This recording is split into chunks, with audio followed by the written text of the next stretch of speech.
Bastards! Today we're going to do something else with the proper movie review. We're going to watch the movie Tremors. Uh, well, why? Because this movie I saw as a kid, and I just wanna, I don't know, it's kind of a little nostalgic, and it's a horror movie. And horror movies are also one of my pet peeves to be critical about when it comes to survival. So, two flies with one snap. So, we're going to watch the movie Tremors, and hopefully, we can learn something from the mistakes or the good things that the people in this movie do. So, let's start with this. Thanks. You know those college kids trying to boil uranium or something out there? Next thing, the feds will be at our door. Sorry, time to move. Eminent domain. Dale, honey, Dale. Yeah, Bert. What you worry? You're gonna have a heart attack before you get a chance to survive World War III. We'll see. We'll see. All right. This is not really an exciting part yet, but we we got a prepper. It's a fictional prepper, but it's an awesome and famous prepper, Bert. Well, like you can see, the one of the guys said Bert is kind of skeptical about the government and nuclear weapons, this and such and such. So the other guys are mocking him and say that he will get a heart attack before he will survive World War III. Well, there are both sides to watch at this. First of all, what I like about Bert is he's kind of relaxed about it. He's not starting. He tells about his skepticism about the government and such, but it's on a kind of relaxed and humorous tone. So he's not all too serious, even though the guys are making kind of fun of him. So as a prepper, I would say that's the kind of attitude you want to show to other people. If you start to ramble in with a tone of fear and anger about your preps or your ideas about disasters, yeah, other people will think he's kind of nuts. Yeah, they will not take prepping seriously. So yeah, and it's also if you are reacting in a irrational and fear mongering way, it's also hard to get people on your to help you with preps because they will always remember you as the nut shop who is possibly full of anger, danger, or fear. Yeah, when the times are getting hard, or when you really need to stand together, it's kind of harder to trust each other from both the prepper and the other people. So that's what I like about this character Bert.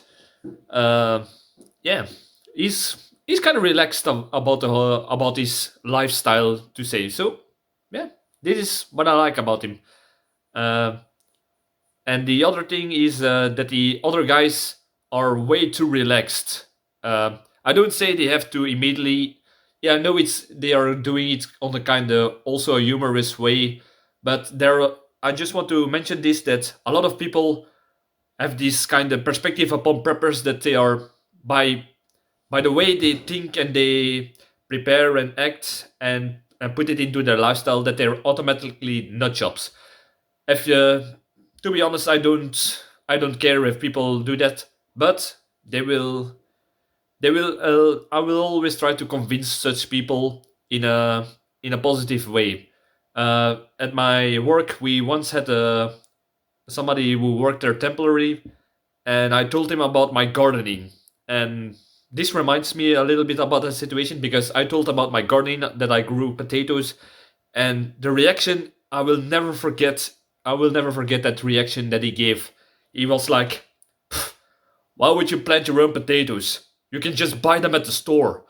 In that kind of tone, and that's a sign for me as a prepper to know that from that person, yeah, he will he's kind of he's it's not only that he will not be prepared and be a liability when the shit hits the fan or when something is happening, but also that how do you say this, that he's kind of the person who if he reacts like that on just something casual like this, he would steal, he would murder quicker than most people.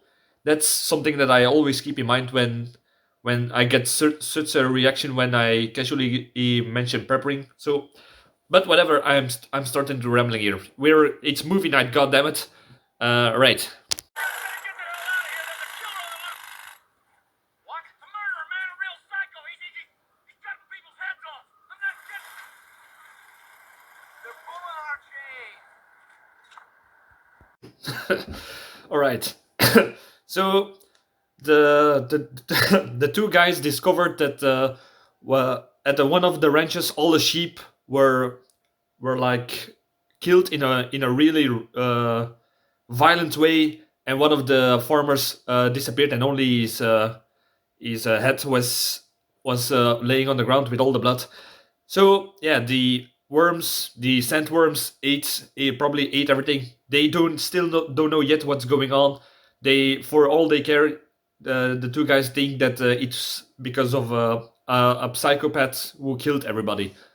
Uh, so they drive away, trying to find help because yeah, it is the 19s. They didn't have cell phones on that scale yet. So the first thing they do, these two road workers, they just drive by and say, "Get out, get out! There's a killer on the loose. He's cutting people's heads off," and just drive around. Just keep driving further. That's really bad. We can learn something from this in a way that if there is an emergency situation, try to stay calm and try to explain it in a way that you do not look like a nut job. Uh, so that's why these two road workers don't believe what they say, and they will probably die very soon, I think.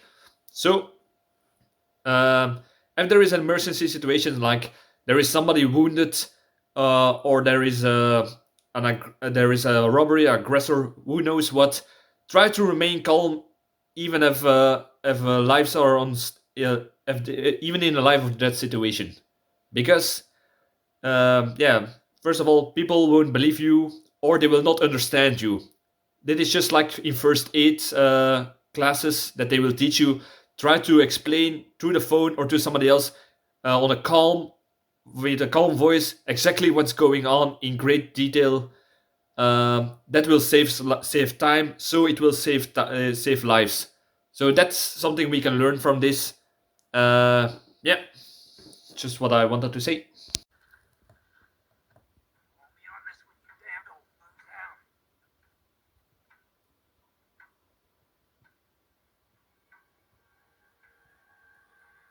One of these days you're gonna have to get your ass on a wagon and stay there.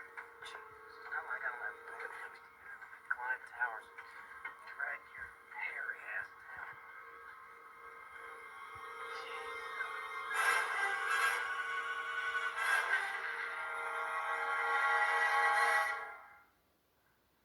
Was it a heart attack, doctor? No. Died of dehydration.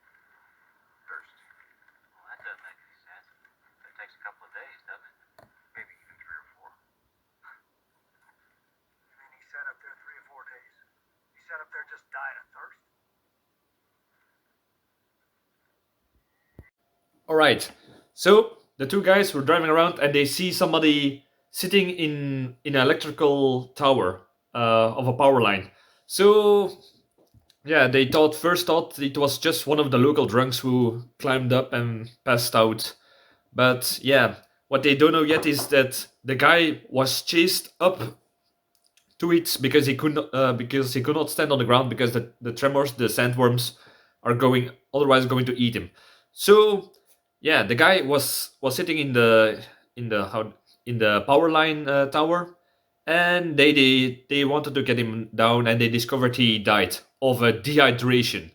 So they ask, what did he die of? A heart attack? The doctors that examined the body said no, he died of dehydration. Doesn't that take like a couple of days? And the doctor says 3 to maybe 4. Well, that is a good example of a survival situation where yeah, I don't even think that he would have lasted 3 days. The rule of three, we all know: 3 minutes without air, 3 minutes without, 3 days without water, and 3 weeks without food. Uh, and that's in normal situations where you don't move a lot and the temperatures are average. This is in the desert.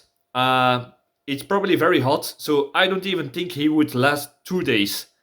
In some, if I don't know what the temperatures in this area will be, but in a lot of desert areas, some people die of dehydration even after a couple of hours when they intensively start to sweat, depending on the humidity and the temperature and the clothing, their body, and so on and so on. So don't forget, it's not because the average is 3 days that you can live without water that you can do this in every situation. Like I said, desert situation probably you could even have died of dehydration within in a couple of hours to 11 hours, I would say, depending on the heat like and the other factors that I mentioned. So that's something to keep in mind. Yeah, it's probably easy to say that to say what he could have done, but he could have not known that he would be chased by a monster that detects tremors under the on the surface. But if he had EDC with with a water bottle canteen, he might have survived perhaps longer till these guys arrived. So that's why I always have in mind EDC back. Um my metal bottle canteen with always filled with water, just in case I get stuck somewhere. If I drive off the road with my car and get stuck, if I get stuck in the elevator is stuck and I'm there for the weekend, like that guy who was stuck in an elevator for 48 hours, or just during a very hot summer day, where you can get pretty thirsty, which I always also have been gone through when I took a little bit bike ride that was a little bit longer than expected. I was almost dried out. So always have water on you when there is a when there's hot when you're in hot areas is what I'm trying to say. Never underestimate. Never think, oh, I will just buy a bottle of water out of the drinking automat or some shop. It's not always there. Could always be something happening that will prevent you from doing this. So always be prepared. Always have water on you. Water is not only good for drinking, but also for cleaning wounds, for cooling off burning wounds, and yeah, cooling off perhaps if somebody has a heat stroke. So just if in your EDC some water is what I'm trying to say, or in your car or in your backpack. Always, never mind the situation, even if it's a normal day. The day that you forget it is the day that you're probably gonna need it.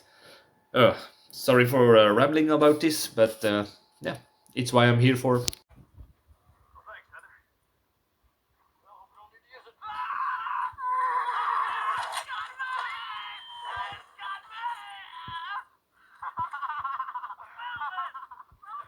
Damn it, Melvin! You came that close. No more games. Melvin, one of these days I'm just gonna kick your ass. I hate this. I hate it when somebody does this. You are in a. I already hate this in normal situations, but here you are in a situation where there is a monster. You discovered a piece of a monster about your car. You know it's eating people because strange things are happening around in town. You're splitting up an armed group to to retrieve and save some people in the neighborhood. And what does this little retard do? He grabs one of the tentacles, put it around him, and he acts like he's being choked or grabbed by it. And like you saw, Bert almost this close, like you said, this close to shooting him. Yeah, when there's a time to make jokes, I understand. Yeah, you could make better jokes, but there's a time to be serious. And this little retard, as yeah, he could have been shot. Is what I'm trying to say. So yeah, you can make jokes, but watch out with what kind of jokes. There are several jokes. I know I'm going on a rant again, but like there are certain jokes you do not do, and especially not to certain people, especially when they are known to have weapons on them, like a knife or a how do you say this? A gun. There are several one of those YouTube jokes that people do, like there is an like they do a fake robbery, a fake terrorist attack, like in Jackass, and yeah, for the same thing, somebody could carry a gun or weapon or react in a more violent way than they are supposed to in a highly stressful situation like that because they do not know it's a joke and somebody could get hurt. So please don't do this kind of jokes. I at my work, the some guys in the past have tried to jump scare me, which they thought was really funny, but I don't like to do this. I hate it when they jump scare me and I knocked one of them out with my elbow in a as a reaction. I hate it. I feel bad when I do that. And imagine when something like that happens when you inflict a wound with a weapon to somebody else when they try to jump scare you. So please do not do these kind of things ever. Just try to think of another joke to make, is what I'm trying to say.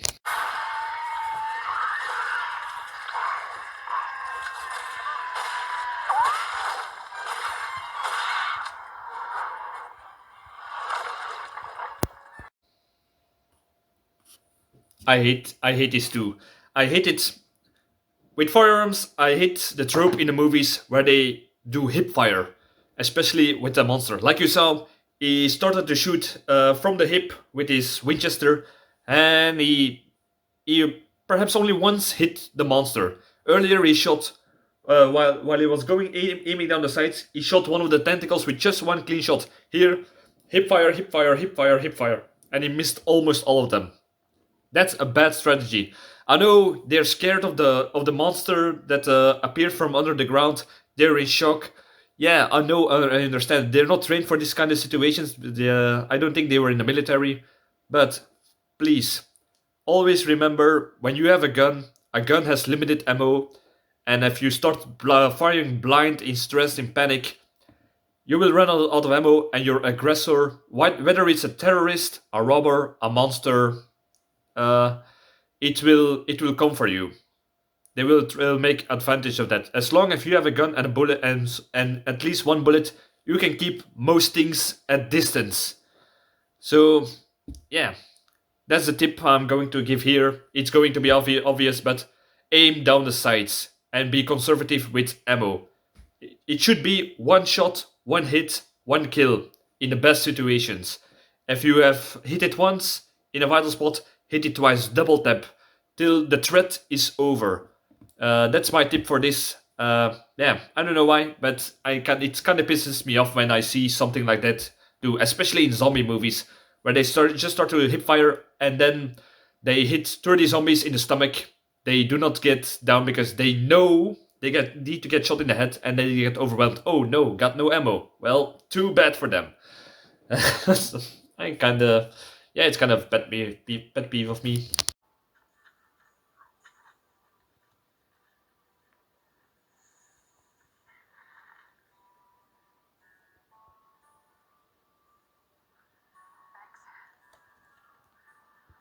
No problem. Anytime.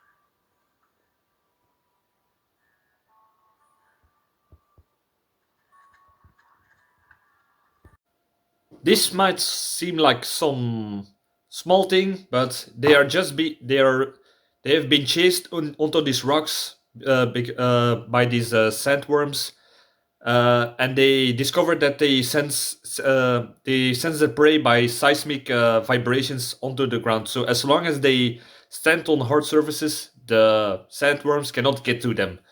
So they're stuck on this rock in the middle of the desert. So there's two problems with deserts in this kind of situation. First of all, during the day it's going to be very, very warm. And the second problem is during the night it's going to be very, very cold.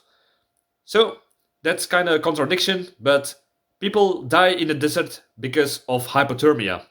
Yeah, you would not say this, but yeah, it gets really warm during the day and really cold during the night. What I don't know what they did, but like you saw, they woke up. They gave the woman one of the jackets, and you saw the guy shaking a little bit because it was very cold, even during the day, which was very weird because of the weather earlier. So in this kind of situation, I would say instead of just giving the woman some how do you say this, so your jacket, and let the guys try to be a little bit manly. Now it doesn't work like that. In a survival situation, you need to put your resources together, get together, and make use of each other's body heat to at least get from if you sit next to get together very close, you can get at least by one side each other's body heat, and then you can put the jackets around you. So yeah, that's what you should do in a survival situation. And also, the most important thing in when you're getting cold and you need to hold out for a little bit longer is try to get warmed from try to get the body core heat up, because if that stops, your body cannot make its own heat anymore. So that's what hypothermia is. So sit next to each other and try to cover as much. Try to put your arms be under your armpits, so your fingers won't freeze off. Try to get your arms around your chest, so your lungs getting warm, and also try to, like you see, your knees together. So that way, if you sit next to each other, your back gets body heat from the others, your chest is being warmed up, your stomach and other organs are being warmed by your knees, because you make your posture smaller, your fingers won't freeze. You can try to get your head in a little bit in, so your neck get a little bit more warmed. Get so efficient. Try to keep as much body heat is the thing you have to do in this kind of situations where hypothermia is possible. Yeah. So that's what I only can say about this scene. Yeah, only you know what I mean. They trapped Edgar here, grabbed old Fred right here, nailed those two poor suckers on the road. The doctor's place is right here. Now, this valley is just one long smorgasbord. We have got to get out.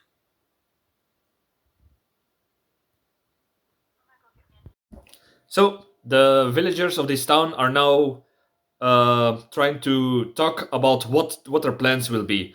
One of them said, "We just have to stay put. Somebody will bound to get to here and will give help. Will try to give help." But they didn't know that the monsters already grabbed the road workers. They grabbed the guys who came to repair the power lines, and yeah, it seems like the help will not arrive soon. But one of the guys says, "We have to get out of here because the monsters, like he showed on the map, is heading towards them. They got there one, there one, there one, there one, and they know the monsters are already there. So that's some the fact. And they say we need to get out of here. To be honest, I think that's kind of a stupid situation. Yeah, they do not. They have kind of idea what the monster is, but if you look at it from a realistic point, the yeah, if I was them, it's kind of a gamble to know how to get out, because yeah, these things could even grab a car that was moving around by horses. Not already a feasible idea because they already got the horses. So it's a big risk to get out with these monsters everywhere you go.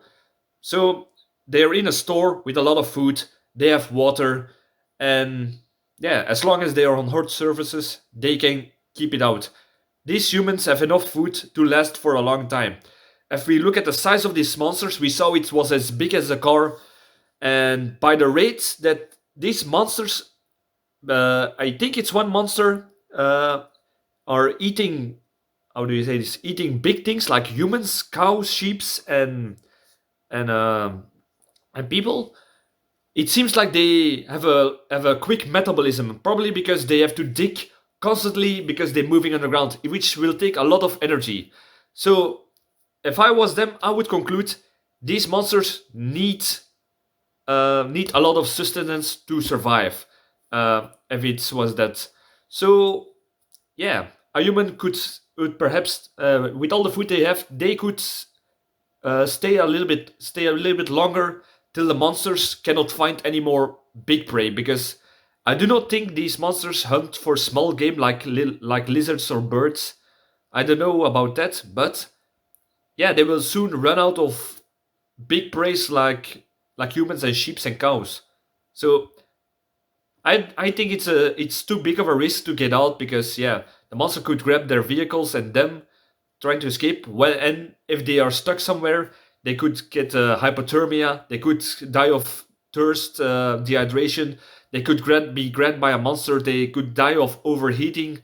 Those are all the dangers of this gamble. But if they stay put, yeah, they can perhaps starve the monster out, is what I'm trying to say. That's just what I would do in this kind of situation. I would held out as long as possible till, yeah, till the food runs out and the water is gone.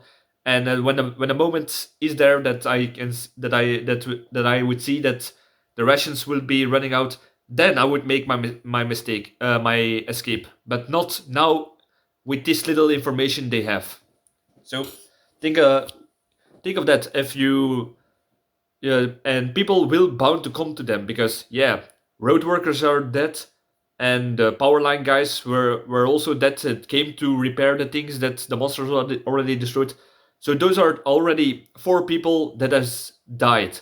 Four people, each one of them has probably a family, and how do you say this? And bosses that will that will wonder, wait, where is Randy? He was going to that job and he's not coming back.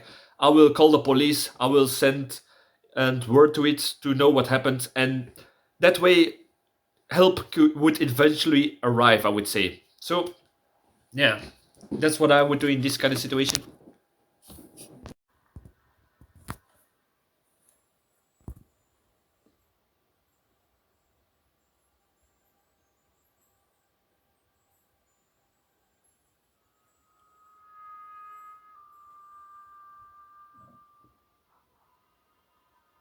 Yo, Walter, this is Bert. Come back.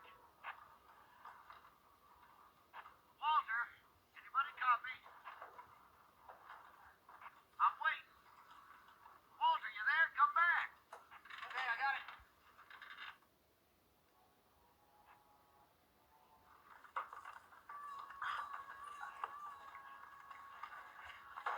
Yo, who's minding the store, for God's sake? Bert, listen. Found out what's been killing people. Say over. Over. Negative copy on that, Walter. Check your frequency. I'm on 22. Come back. Bert, can you hear me now? All right, I like Bert and I like his wife. Why? They are always prepared. I see. They arrived home from looking after where all the people disappeared after they didn't find any tracks. So that means they also are good trackers, also a good skill. And they got home and they saw that everybody was on the roof in the village for some reason. So they already had a binocular, also a good point, so they could observe the situations from far away. And they had a radio with them, also good. So they could reach. It was good that the stores had some a radio too, so they could contact. But it's good that they think ahead. They have another way of communications. Imagine if you these days the satellites would fall out because of a blackout, cyber attack, EMP, I don't know, whatever. And yeah, you how many things are these days dependent on satellites, internet, and mobile things? Still, imagine those things fall out. Yeah, who? How do you contact your Mac group, your mutual assistance group, your family, your friends, your partner, your children? How can you contact them? Yeah, you could have like Bert, a civil band radio, so you can contact from further away, listen to situations and other people's conversations. Probably government personnel still use radios, so you can listen and get information through them, which is good in a survival situation. So yeah, have a means of talking to each other without the use of internet. Have walkie-talkies, civil band radio, uh, even just with a flashlight or smoke signals. Try to learn those types of communications, like Morse codes.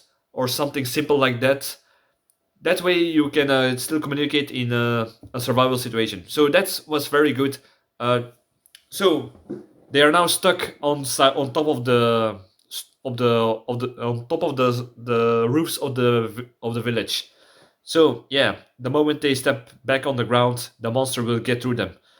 But yeah, now is the time that the strategy of staying put is kind of dangerous one.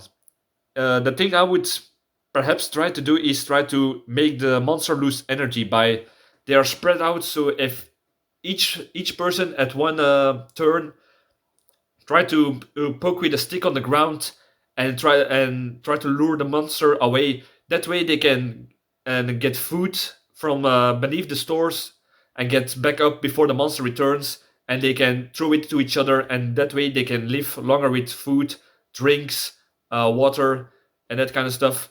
And that same way, if they keep doing that and keep the monster moving around, the monster will lose energy and hopefully eventually just bugger off because he will not get any prey or will starve or to lose too much energy, so he will be weakened. So that's the strategy I would try if there was no hero like birds around. So yeah, it's just an idea of what I would do in this situation. I know it's easy said from this comfy chair, but that's just an idea. All right.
Broke into the wrong goddamn rec room, didn't you, you bastard?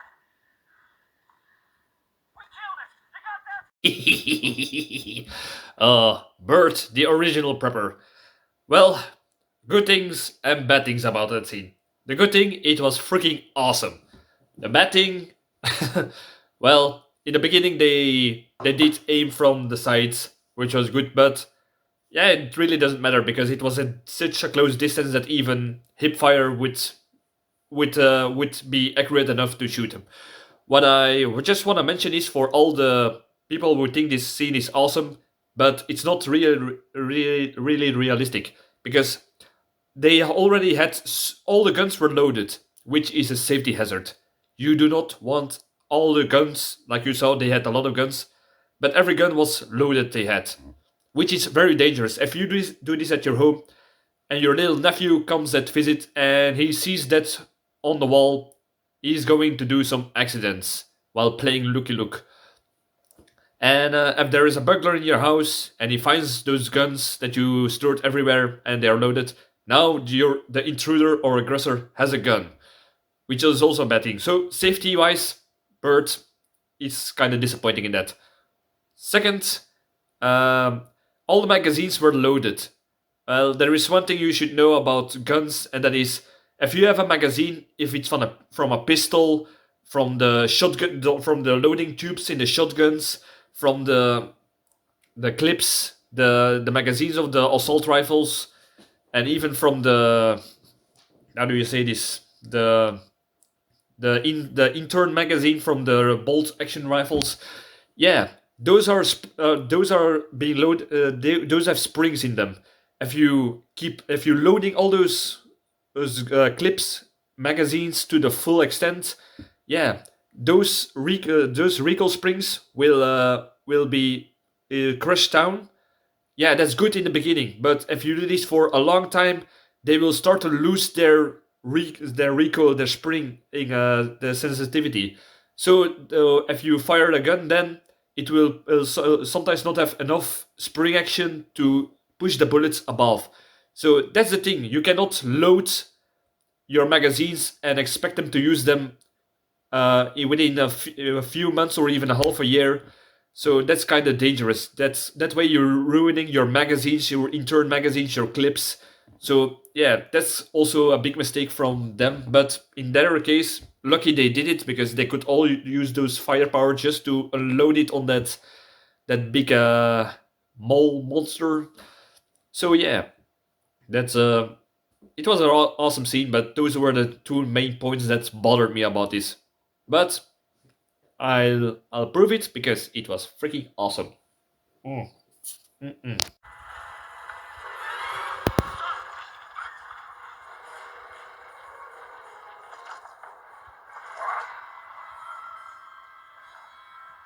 he is. There he goes. Chasing it. Chasing it. It's coming. This one's going too. Good luck, shithead. Don't worry about me, jerk off.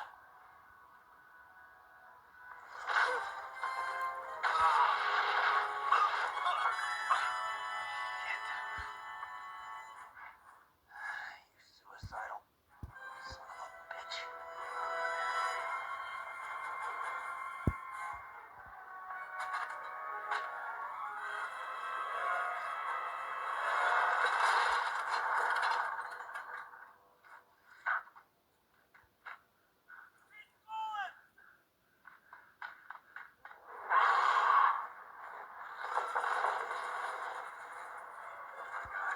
Oh my god, oh my god. Come on. I'm gonna get him. Ralph, stop! They're coming! Be quiet! Don't move!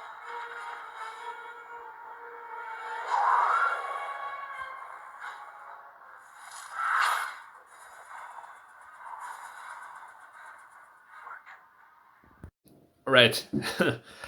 I like this scene because, yeah, first, smart idea. They put one of those little tractors and they put it on automatic and let it roam so the monsters would go after it and the guy would get to the vehicle by foot so they are distracted. Distraction, a good thing. Not only for monsters but also in general. If you're in a war zone, if there are aggressors, perhaps spree killers, if you can make some sort of aggressor be distracted, you can get away. Which is for all situations. It's deception is actually the one of the fundamentals of in the art of war. Sun Tzu, Art of War. Read it. You will not regret it.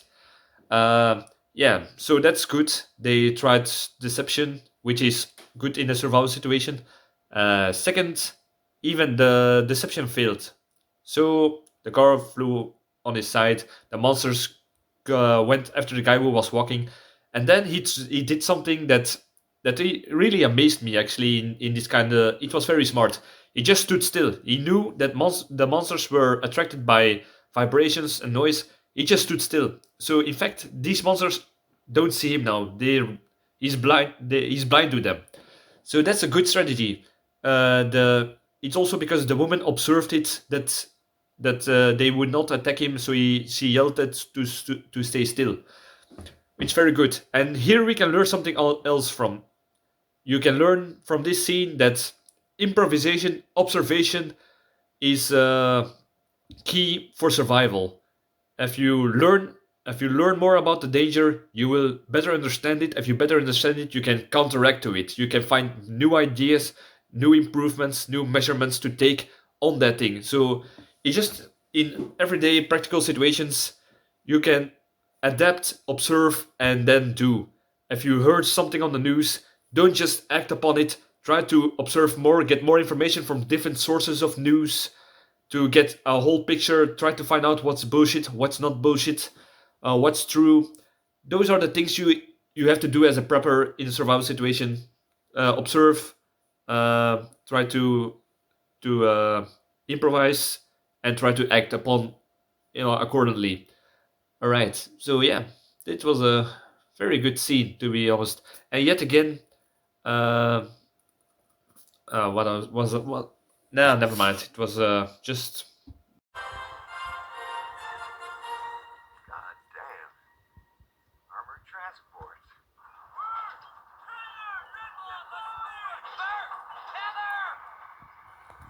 Come on, let's go, you two. We're headed for the mountain. If that's how we're doing it, we're going prepared. Can't hold still long. These things are damn smart. They're getting smarter by the minute. That's fine. We got some new things to teach them.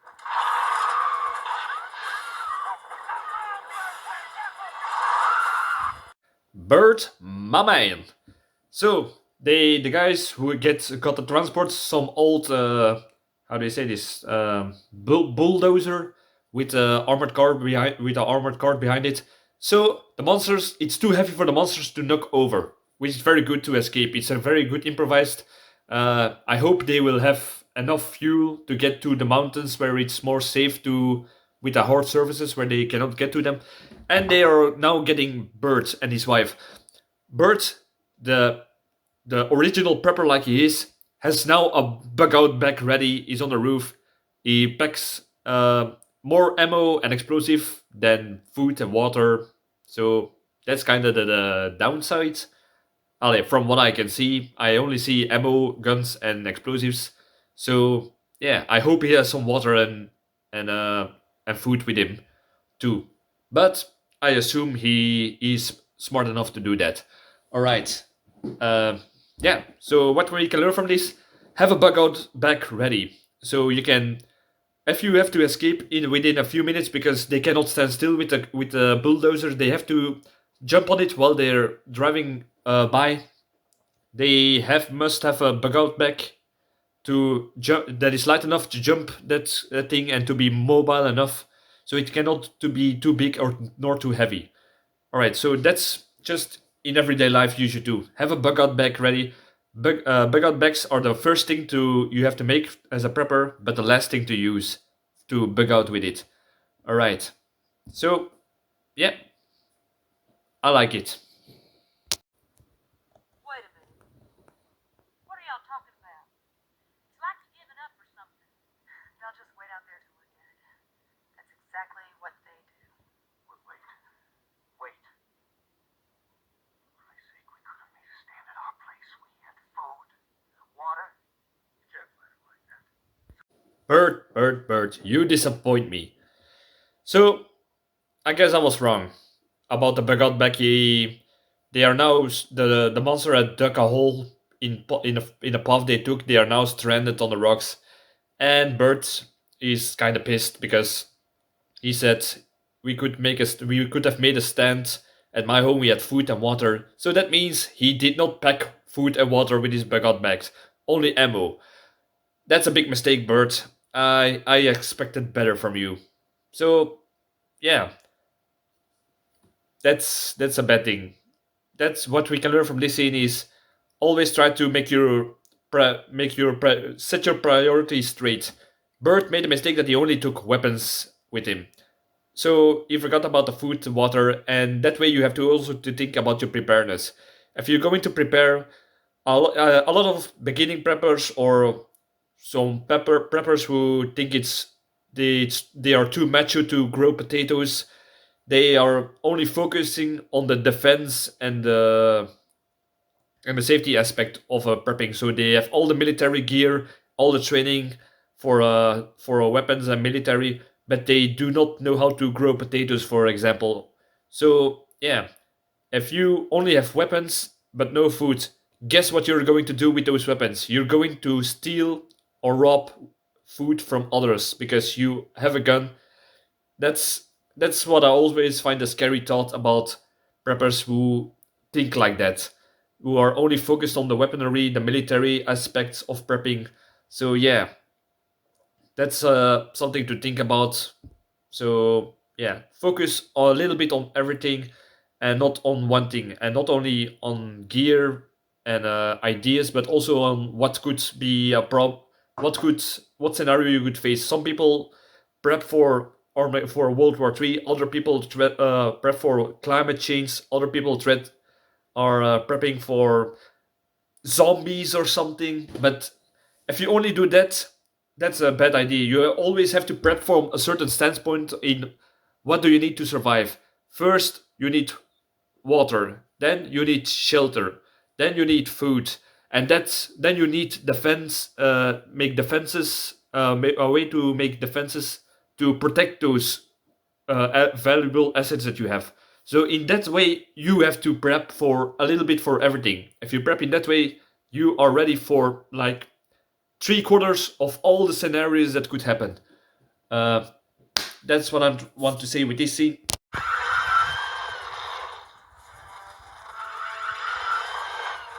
Mal, run!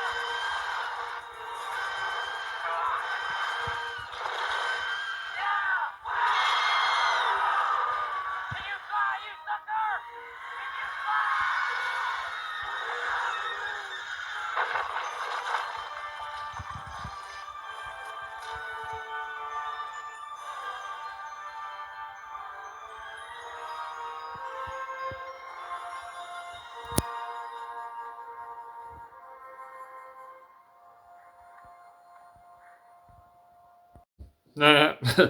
All right. So they ended this movie with the classic.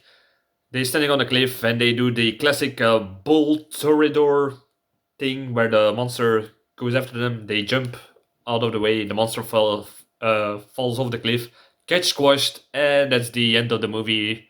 So yeah, these were the survival mistakes and the good things from the movie Tremors.